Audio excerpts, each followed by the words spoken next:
OhGreat. He is an author some of you may have heard of. He's best known for Air Gear and Tenjo Tenge, two wildly popular manga in the early 2000s that also had popular anime airing at the same time. OhGreat also made a manga adaptation of the Bakemonogatari light novel. He is known for having amazing art and crazy stories that make you believe he was on drugs while making them.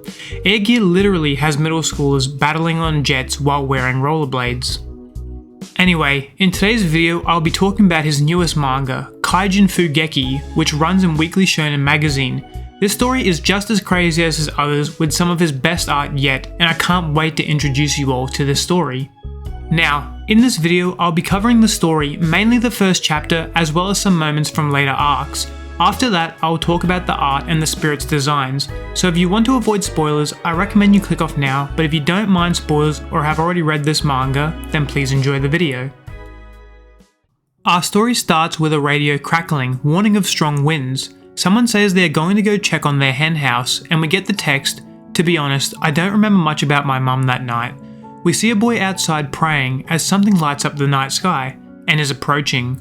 The boy locks eyes with another boy as we see a ship crashing towards him, and I love this double spread, the red just looks amazing.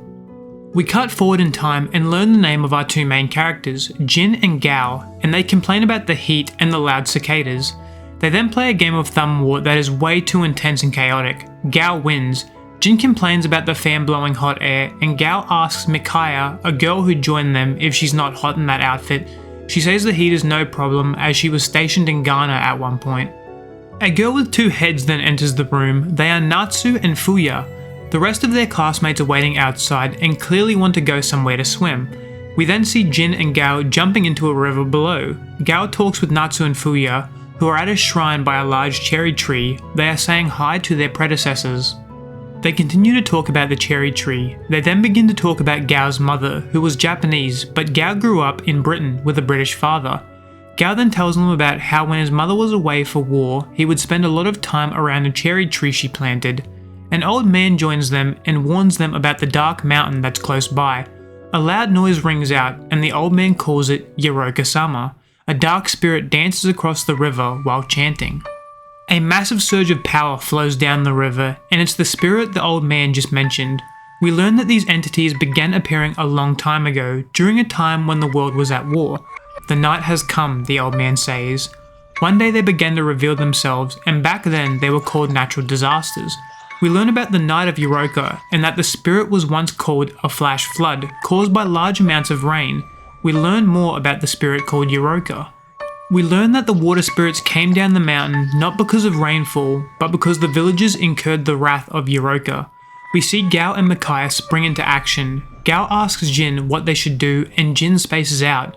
"You're the man in charge with saving the world one day," and mentions that those spirits shouldn't be that strong. Jin just quietly replies that those bubbly boys are freaking strong. One of the girls struggles to run away, and Gao tackles her out of the way before water spirits got her. I don't know who came up with the name Night, but it sure is fitting, Gao thinks as he sinks deeper into the water. We get a flashback to 10 months earlier. We see Gao walk up a tower and tell his mother she shouldn't have to work on artillery. She says they are short-handed, and she has to.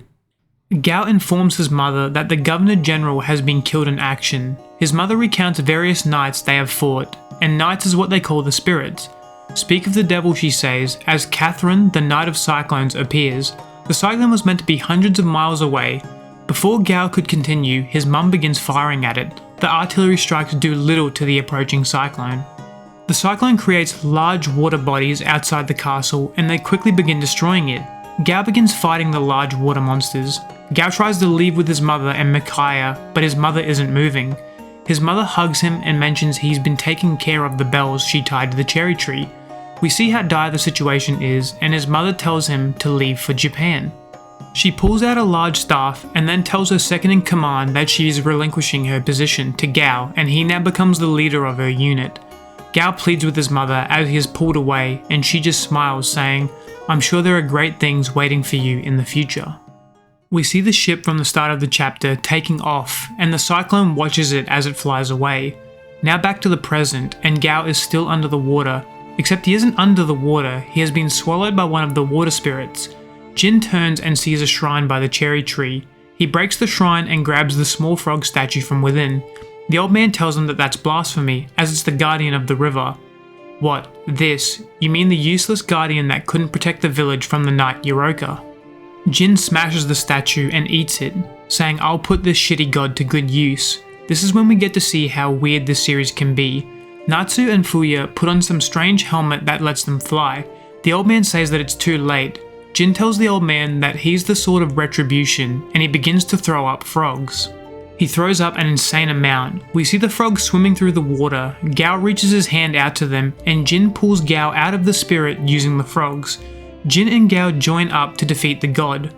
"Mother, I don't know if things are looking up yet or not, but here in Japan, I did meet a man I can put my faith in," and they begin their dance. As they dance, we see Natsu and Fuya arrive at some kind of base. They begin to sing as some large door opens up, and we see the sword of retribution inside. Jin and Gao continue to dance as spirits gather around them. The sequence continues as Natsu and Fuya say "come forth." Large hands descend from the sky and grab the sword. Jin and Gao begin to dance faster, and we see they have conjured up a god of their own to fight the spirit that's attacking them, and I absolutely love the design of both. That concludes the first chapter, and the art and cliffhanger were more than enough to keep me invested and interested in finding out what happens next.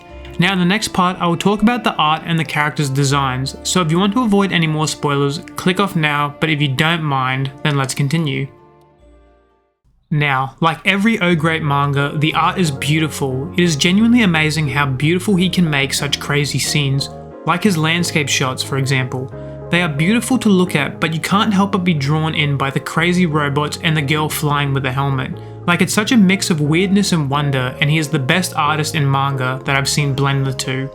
The character designs in this series are so good. Like, I say that for a lot of good artists I talk about, but they make the designs match the characters' personalities so well, and as a whole the entire cast has very unique designs and it's consistent for everyone. This also applies to the spirits. One of my favourite things from this manga is meeting all the different spirits and seeing what OhGreat does for their designs. I mean, just look at these. They are so unique for each new spirit we meet. The detail is unbelievable. It's actually insane that this series is weekly. I have no idea how he draws with this level of quality every single week. This applies for the tech designs, especially the ships and bases the different armies use. We usually see them destroyed and just left to decay over time. This is especially apparent in the ruined cities. The fight scenes are also well done and are often Jin and Gao fighting massive spirits that are trying to destroy the village. I love the dance aspect of the fights, as they must dance as a shamanic ritual to channel power to fight the gods. My favourite so far is when Jin and Gao have to conjure the god of fire to save the village from her children. This manga is a must read for the art alone. There is too many good panels I could use for this video, but I don't want to spoil them for you. I would rather you go and read this manga, as it's got some of the best art for an ongoing manga.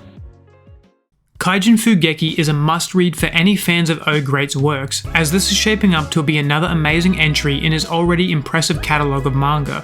I hope in this video I've convinced some of you to try this gem of a manga. I'm personally really excited to see where OhGreat takes this story, and if it turns out like any of his others, then it will be amazing. Well, that's it for this video. If you enjoyed it, please like and subscribe, and I'll see you in the next one. Bye!